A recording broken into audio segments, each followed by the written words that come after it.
High বন্ধুরা, কেমন আছেন সবাই? সবার জন্য শুভ সকাল।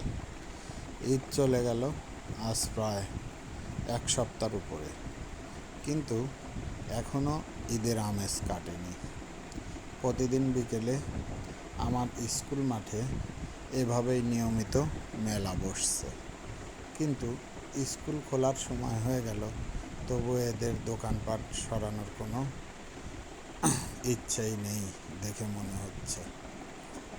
আবার এমনই একটা পরিবেশে স্কুলটি অবস্থিত, যেখানে বিকেল হলেই সবাই নদীর হাওয়া খেতে ওখানে গিয়ে ভিড় করে।